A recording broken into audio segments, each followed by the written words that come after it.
Welcome to Remarkable Retail Podcast, Season 8, Episode 7, presented by Salonis. I'm Michael LeBlanc. And I'm Steve Dennis. Something different for this episode, inspired by his recent keynote at the NRF Big Show in New York. We're reprising our interview from November 2022 with Hal Lawton, CEO, Tractor Supply Company. Yeah, this is one of our was one of my favorite interviews. It's also one of our most popular interviews, and I just think the Tractor Supply story is a great one. They're kind of an unusual retailer. They've got this very focused and differentiated strategy, their so-called Life Out Here strategy. And I think one of the things, and I'll talk just very quickly about some of the more recent results or things that have happened since the interview, but despite some general kind of macroeconomic headwinds, they are staying on offense. People may know Nike's got these principles about always being on offense, and I think it looks like Tractor Supply kind of subscribes to that as well. So I think it's a really interesting interview. Hal's a great guy. I've been fortunate to work a little bit with Tractor Supply folks, but just to quickly bring people up to speed in terms of some of the things that have happened since we talked to Hal. Their comp store sales were essentially flat for 2023. That compares to a pretty robust 2022, where they were up about 6.3%. And they've given a fairly tepid outlook. Some of the categories they're in, as we've talked about on the podcast multiple times, just are kind of weak categories because they're tied to the home business and housing and things like that. The great buy forward that we've talked about. You know, people don't need another. Things haven't worn out yet from what they bought during the COVID era. Right. But they've continued to put up strong margin performance.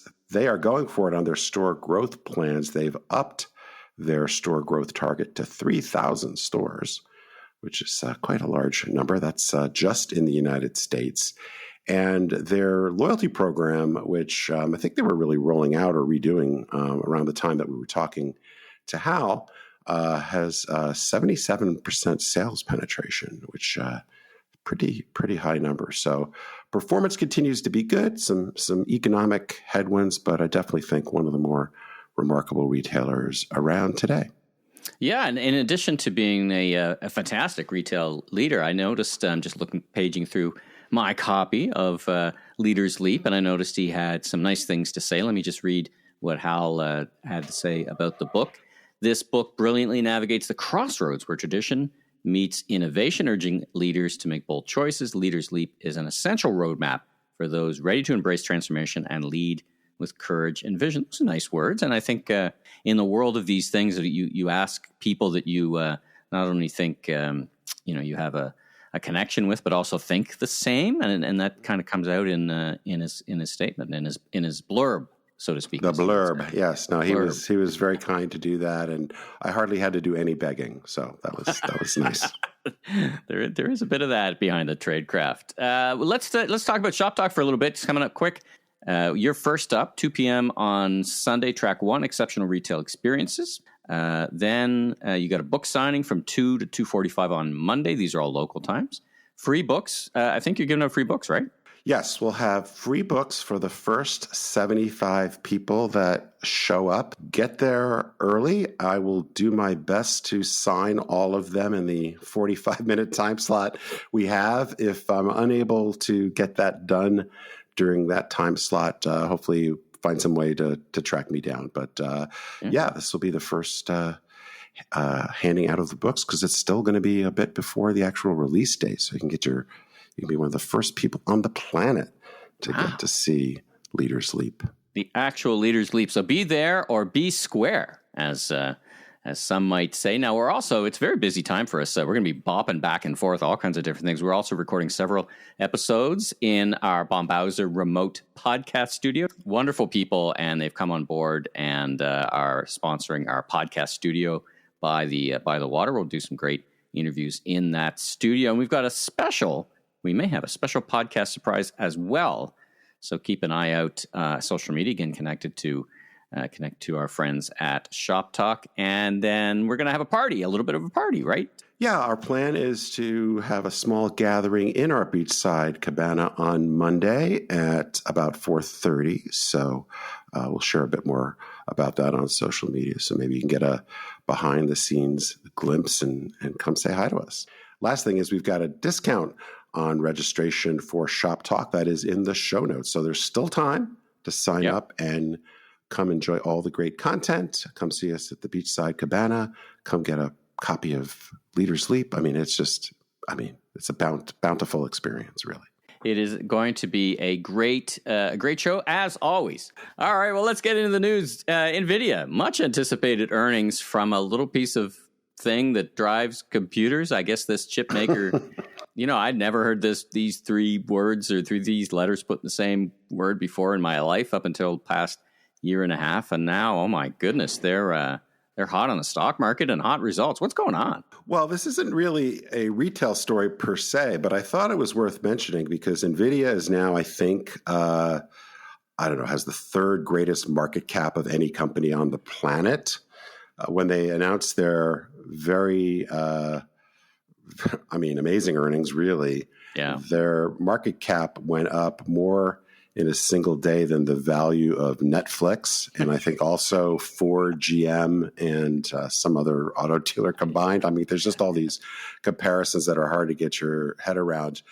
But the reason why I thought it was worth mentioning is obviously people are so, you could say whether it's hype or not, but so excited about the potential of AI. So, you'd have to believe that the impact on retail is going to be vast to try to make any sense of some of the numbers we see with NVIDIA and some of the rumored possible valuations for OpenAI, et cetera. One thing I wanted to mention quickly is Scott Galloway, former guest on many the pod, people will know, former guest, correct. In his newsletter, he talked about AI being sort of Ozempic for corporations. And this idea that the potential productivity gains and perhaps even some of the productivity gains we're already seeing in some of the numbers from folks like Meta, where they managed to grow sales as well as grow earnings with significantly reduced headcount. So it's kind of tastes great, less filling aspect. So there's definitely a lot of different reasons why people are excited about AI, but NVIDIA as the maker of the chips and with this strong proprietary position they appear to have is really lighting the world on fire. I still feel like there's going to be this, a little bit of an awakening that perhaps things have gotten a bit frothy here, but it's really one of the most, in my lifetime, I can't remember a company that has gone from, where they were just, as you said, like a year and a half ago to now one of the top, three most valuable companies on the planet.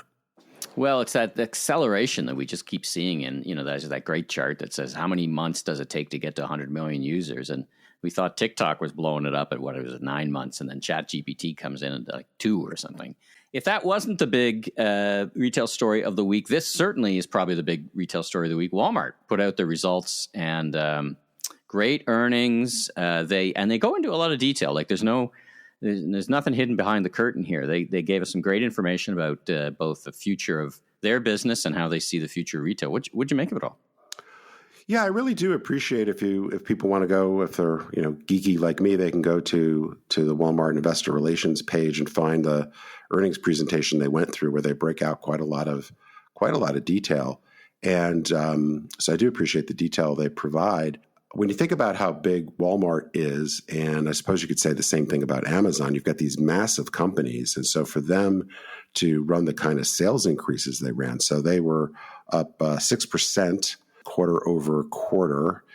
They did provide some detail around that their average ticket was down a bit, but their transactions continue to grow. So that's not so easy to do when you're as big as they are. They did talk, and it's kind of, we could take a lot of time going through all the, the different pieces of the business, et cetera. But, it was a pretty mixed picture that they shared on inflation. They do talk about some categories experiencing deflation, but some like beauty, and I guess I didn't really appreciate the degree to which beauty prices have gone up quite a lot, which may explain why Ulta and Sephora and some other folks are managing to run these pretty good increases, because it's not just store growth and transaction growth, but apparently on average prices continue to be quite high in that category. But they are seeing, generally speaking, that prices are more stable. But there are just a lot of really great stats in this quarter or for looking back at the whole year. For example, their e-commerce business grew by 23%. That's huge. In the quarter, again, on a huge base. So they're now up to $100 billion in revenue in e-commerce. They did say it's still not profitable, which is interesting, and maybe a little bit surprising. I mean, part of the challenge is many people will know that low average order value is the enemy, I guess, in terms of profitability in selling things online. But Walmart does have a very high percent of their business. I think it's around 50% that is store pickup. So that generally is more profitable. That's got to rankle. That's got to rankle across the table when you've got buyers who are challenged in tasks on margin and making money. That there's a whole group and a whole big piece of the business. I guess $100 billion is still big by any measure, even in business their scale, that is not making money. When the ethos and the culture is about being profitable. So I'd love to get an inside view of that boardroom table or that senior ELT table when they have those discussions. Yeah, I mean, it is interesting. On the other hand, I mean, I definitely think it's worth paying attention to the profitability by channel. Are we asking the right question?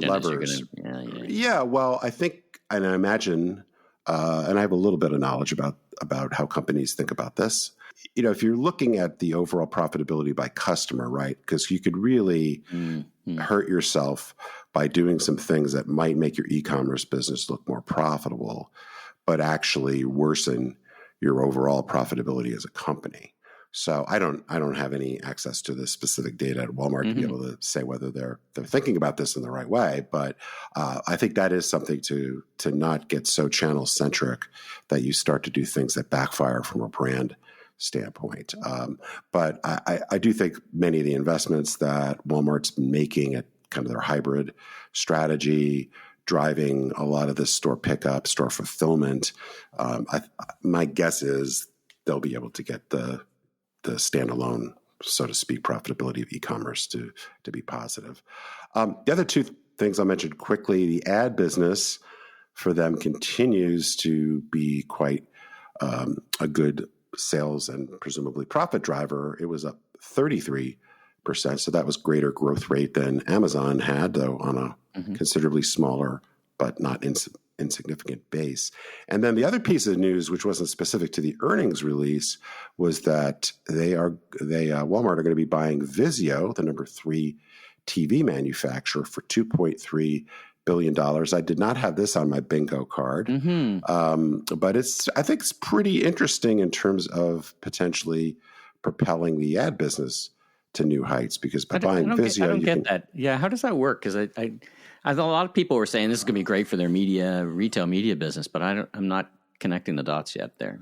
Well, first of all, I think it's 19 million accounts that you get by owning Vizio. So you now have this additional consumer data to be able to leverage for target advertising, and then you can use the Vizio platform to deliver ads. I think that's the basic idea. So it's not it's not in-store advertising, or it's not advertising on their website so much as it is advertising through the device itself. So I think it's pretty interesting. On the one hand, you look at that and say, well, that's a pretty bold, aggressive I don't know why move. They need to own that is my question.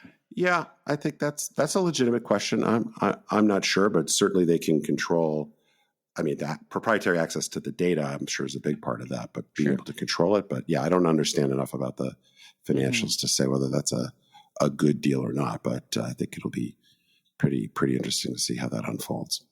Let's move across the street, figuratively and sometimes literally. Let's talk about Target. They've decided that their private label strategy needed a bit of oomph, and they're launching Dealworthy, 400 items, daily essentials. What do you make of this? Well, it's hard to imagine Target could go any further into the private brand space, because they've been able to consolidate and launch and develop some really powerful private brands. This particular effort, which they're just starting to roll out, is very much focused at kind of opening price points.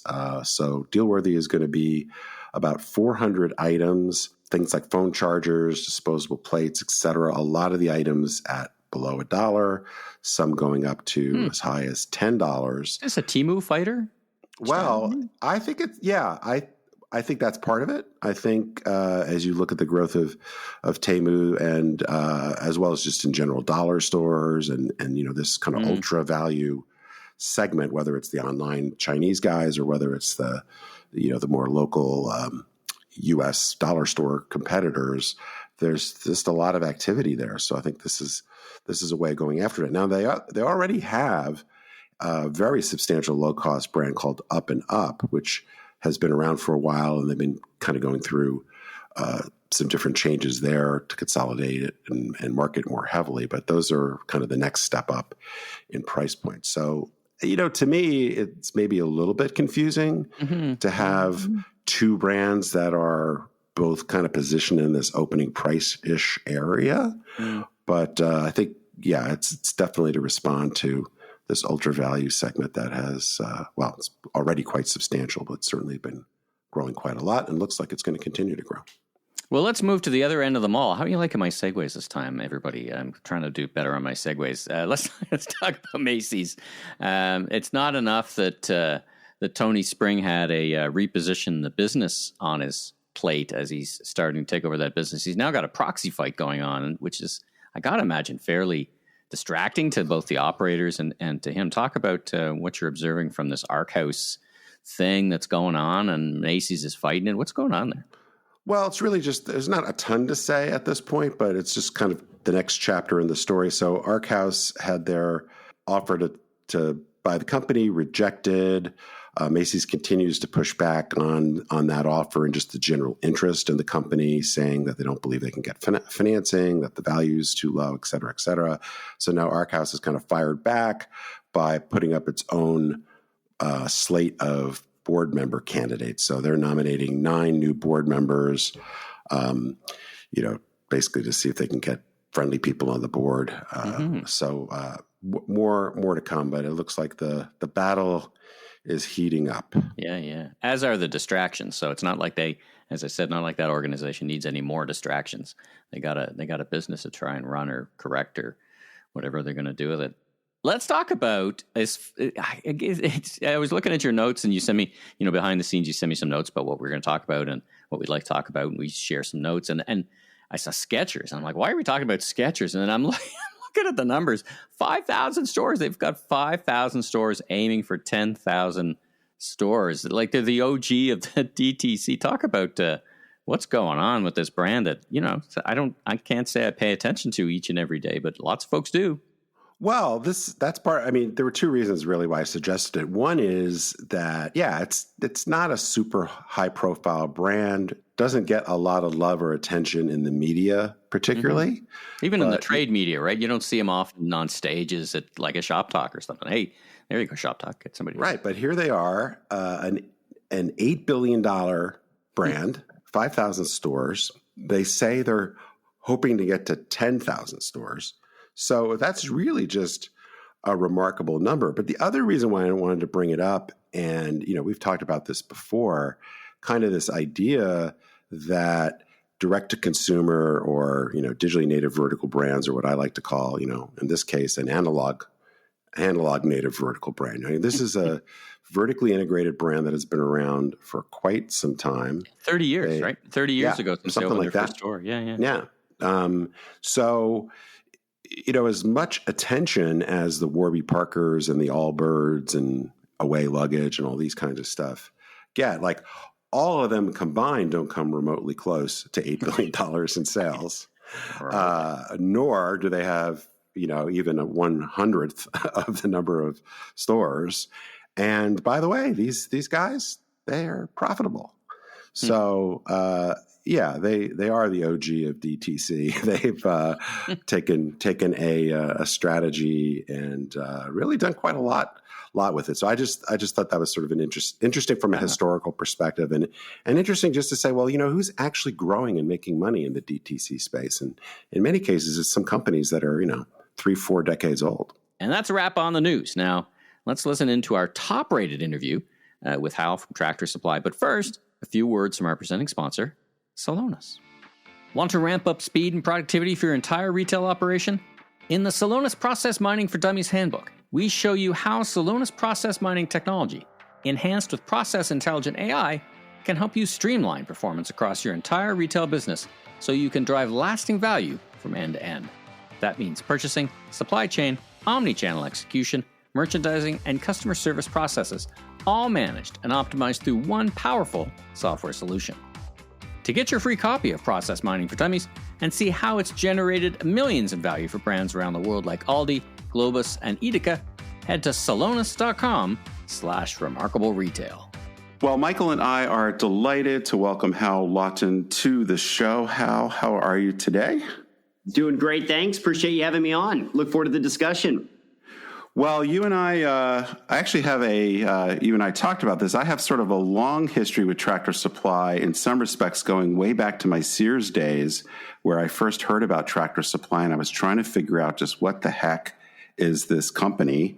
And then here we are all these years later, where you guys have just become this behemoth or on this incredible role. And I got to learn a bit more about what you guys were up to when I was visiting with you a couple of months ago. So thanks for inviting me to come out to Nashville. But why don't we just get started off with a little bit of background? Maybe you could just tell our listeners a bit about your personal and professional journey, and then we'll jump into the growth story that is Tractor Supply Company.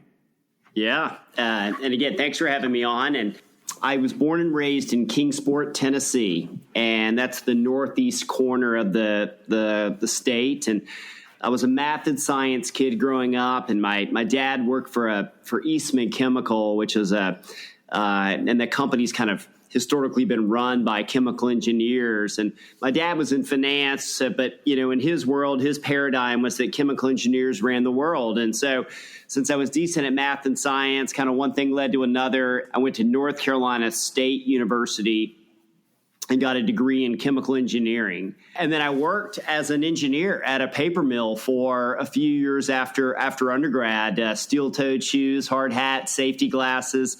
Great first job to really, and kind of set me on a path of in a journey around the notion of stewardship and servant leadership, and just really understanding the need to empower kind of the front lines of a business and such.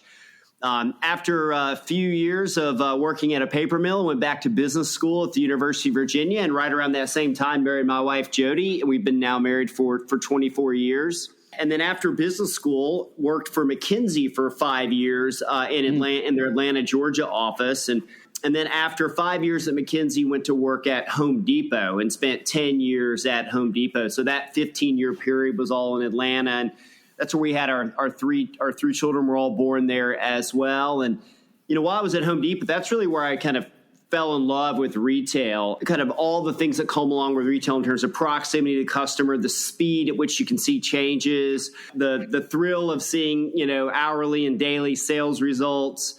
Over time, found this passion for kind of hard lines retail at Home Depot, and had a fantastic career there. I started in strategy and business development, typical consultant entry path, then into finance. Then I ran online for a handful of years before eventually moving into hard lines merchandising and finishing my career at Home Depot there.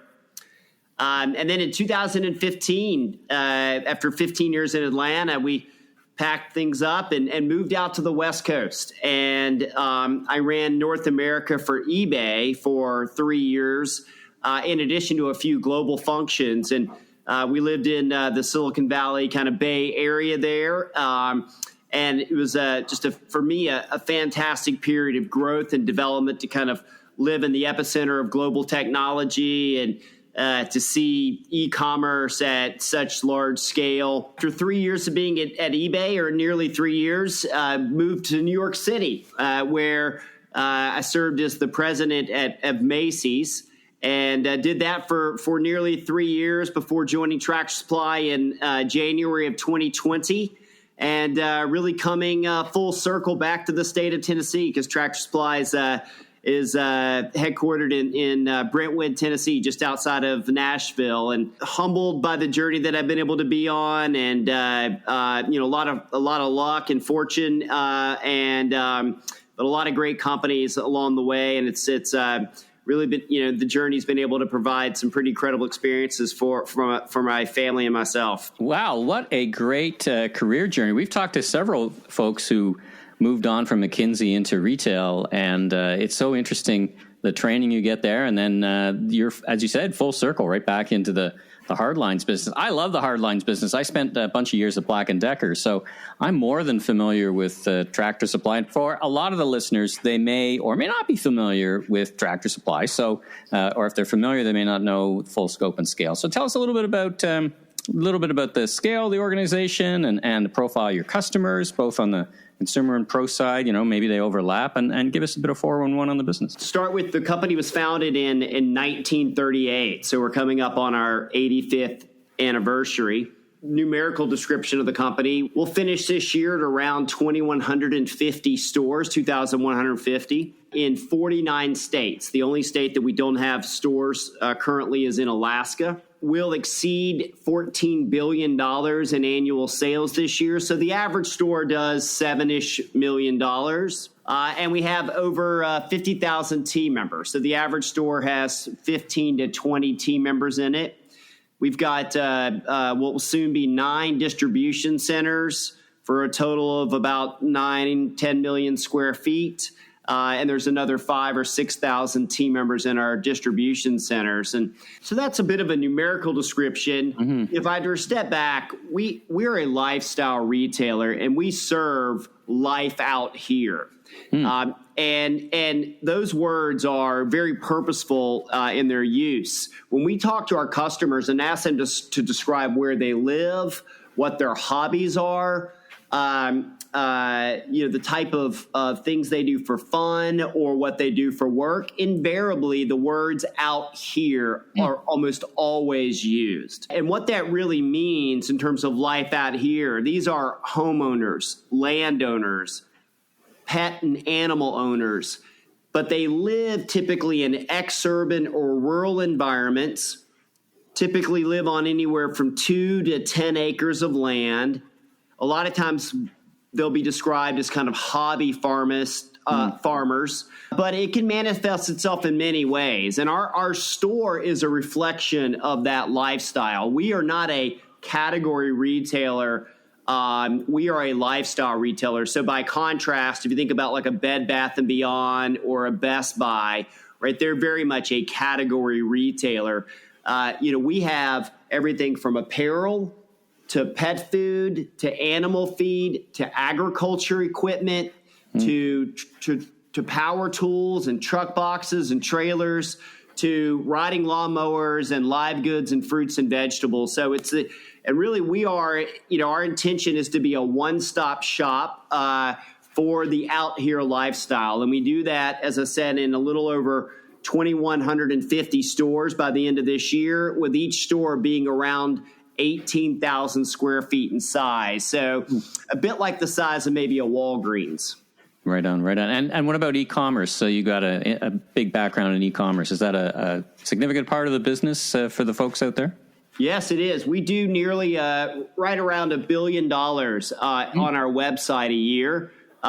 We go to market through the whole array of channels from our obviously our website, and it manifests itself in a mobile site as well as our mobile application. And about 75% of our $1 billion online is picked up in a store, with 2/3 of that picked in store and picked up, but the other 10-15 points shipped to a store to be picked up, and then the remaining 25% is shipped to a customer's home.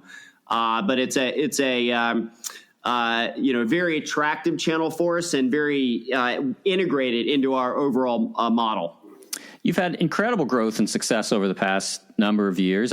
You probably got a bit of a bump from the COVID era. I know formats similar to yours here in Canada were allowed to stay open when others were closed because of their role in feeding people. As you said, the hobby farmer or farmer, you had an important role in that.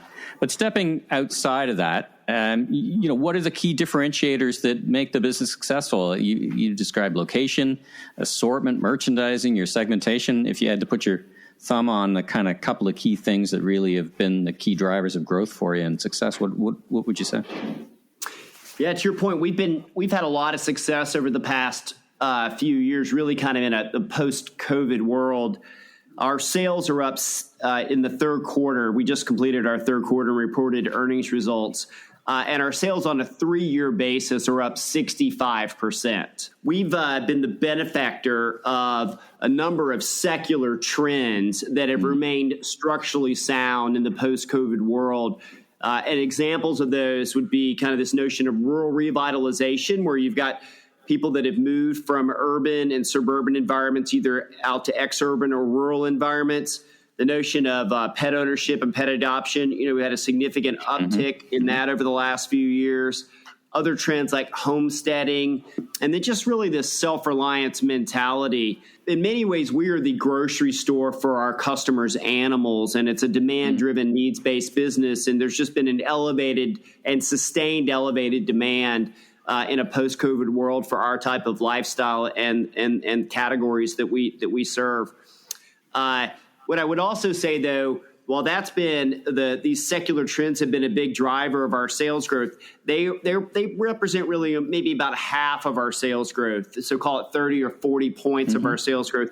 The remainder, kind of 25 to 30 points, is really around share gain. And it's an area that we've been very focused on serving our customers in this really dynamic, ever-changing environment that we're living in right now, and making sure that we live up to their needs. And that's very simply being in stock. So we've been very focused on making sure we have enough inventory to satisfy our customers' needs, having the lowest price in the market and being able to provide that to our customers, and then great customer service. We've got our inventory is up 35% on a 3-year basis. We'd love for it to even be up more. Our customer service is running at all-time highs. We've nearly doubled our team member headcount over the last 3 years. And the same thing on pricing. We move 8 billion pounds of food and feed on an annual basis. And so that scale allows us to be low cost to serve in the market and hold down the inflationary pressures as much as possible for our customers. And I'd say those are some of the big key differentiators we've had. And the big thing as it relates to digital is really bringing an end-to-end customer experience to our customers, leveraging everything from our mobile app and the scale to in-store technology to just bring that seamless experience that our customers expect from these national retailers that they also shop at, but haven't historically gotten in a farm and ranch channel.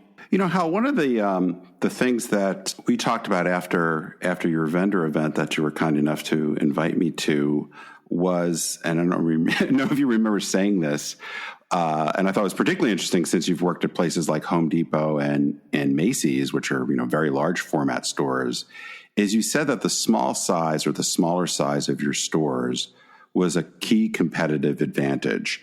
And I think that kind of fights against the general narrative that bigger is better in retail. Could you just describe what you meant by that a little bit and why you think it's so important?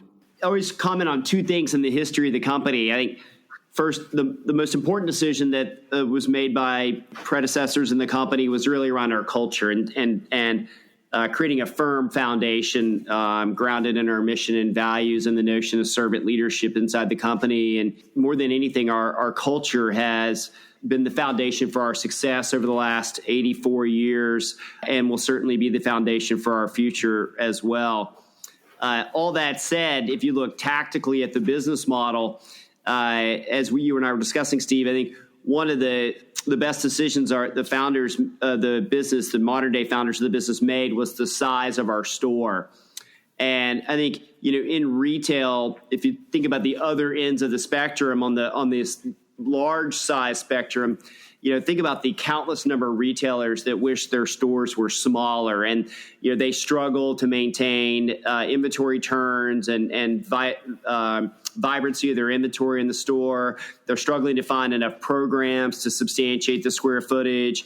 They're deleveraging on headcount and the ability to provide adequate customer service. And there's some retailers that are doing great with these big box 100,000 square foot stores, but there's a lot that wish they were substantially smaller. And There's been a bit of a relief over the last couple of years from that type of perspective in the market, just given everything else that's been going on. But retail will certainly snap back to previous trends. And I think we will again revert back to the dialogue around retailers having too much square footage and their stores being too big. On the other hand, I think you can also be too small. And, when stores are 2,000, 3,000, 4,000 or 5,000 square feet in size, you struggle to get leverage. And that's one of the advantages a big box has, is you can leverage this cost of your square footage as you grow sales and to achieve higher margins. And, the problem with, say, a small square footage store, not to call anyone out, but say take the notion of a typical Ace Hardware or something of that size, is that you can't really scale on it, either on the sales per square foot. Eventually on a sales per square foot, you kind of top out, but certainly on the leveraging you have on your fixed costs. And so, when you kind of take both ends of the spectrum and kind of come to the middle, this 15 to 20,000 square foot format that we play in really allows us to scale to $400, $500, $600 per square foot and get really good sales productivity and space productivity. But at the same time, being that we're in rural America and typically lower retail costs in general, real estate costs in general, we're able to really scale on that. And then in 15 to 20,000 square feet, you can provide good customer service still, particularly with a racetrack format. We can put people in each one of the four corners. We've got our customer service hub in the middle. And so we're able to provide, best-in-class customer service in combination with a, business model that provides for sufficient scale and fixed cost leverage. So anyway, I think it's really kind of the perfect size format for us to be, and we one of those things we're very fortunate for that to be the case now. 2,150 stores into our format. So 2,150 stores, I imagine growth looks something like getting perhaps more suburban, ex-urban. The blend, is that blend going to change, and is that going to affect how you merchandise or how you think about size or location? Is any of that on your mind right now? We see our future store potential to be 2,800 stores in the United States. The profile of those stores won't change much from the ones we have now, which is almost all ex-urban or rural. I sometimes will comment that we don't have a store within an hour's drive in New York City, but we have two in Odessa, Texas. And, that's just indicative of the type of customer we serve and the geographies that we play in to serve those customers. The one thing I would say, what's evolving in our business is the type of customer that's shopping us. Our unaided brand awareness pre-COVID was in the high 30s. And our unaided brand awareness post-COVID now is in the low 60s. Wow, and so we've made significant investments, namely in video marketing, both television as well as digital, to drive our brand awareness. And as a consequence of that, not only has our core customer continued to shop us through COVID, and also we've gained share just because of our in-stock and our pricing and our customer service in the midst of COVID, but we've also captured a new customer. As I mentioned earlier, the notion of rural revitalization, and you've had a lot of, the U.S. population that's moved, 30, 50 miles further out from where they were living prior to COVID. And as those customers moved out, they've been dominantly the millennial generation. They've over-indexed in the millennial generation. They're starting to embrace those typical generational norms that millennials maybe have been putting off for 2 or 3 more years than the historical kind of generational norm curve.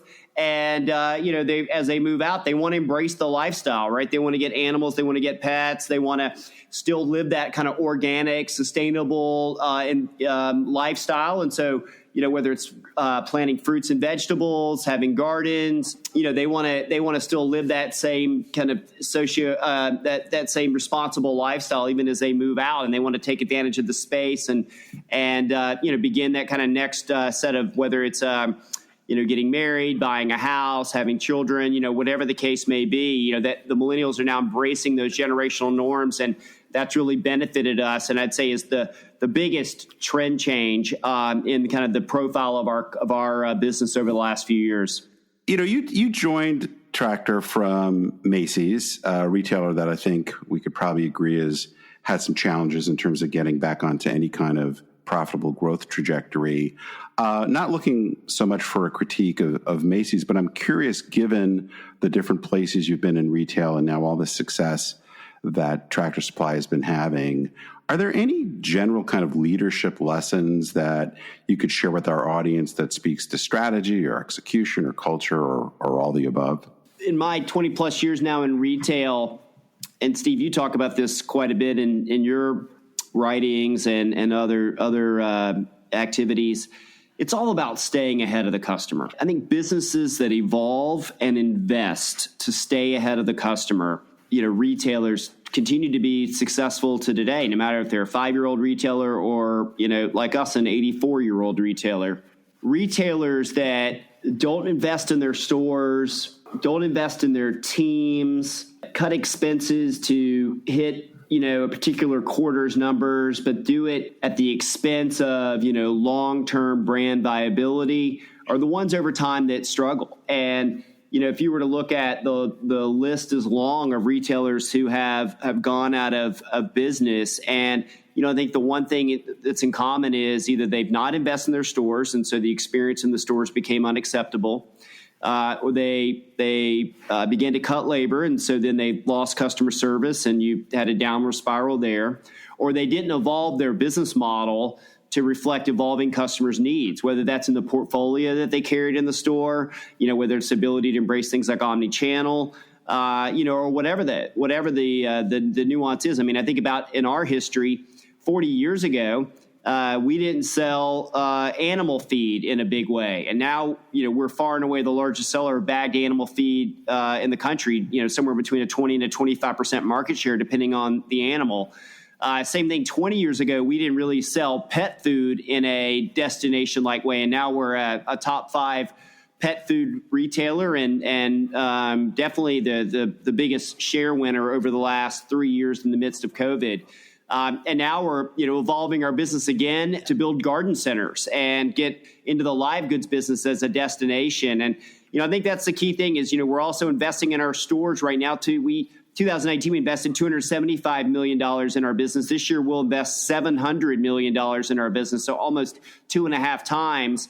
And, the large driver of that increase has been investment in our stores through our Fusion remodel program with the goal of remodeling all 2,000 plus of our stores over 6 years. So it's about evolving and staying ahead of the customer, adjusting your marketing, adjusting your assortment, making sure your in-store experience stays best in class. And I think if you do that in retail, you can continue to serve your customers for a long period of time. But if you don't, they can always, choose to shop somewhere else. You've got to earn their business every single day. So, Hal, very impressive story. I mean, tremendous growth. You've already got some roadmaps into where you're growing that you've articulated. But what's next for Tractor? I mean, how do you sustain that kind of the growth you've already, again, articulated the growth into gardening and acquisition? Could we expect more of that? Give us the broader lens on the strategy for growth beyond the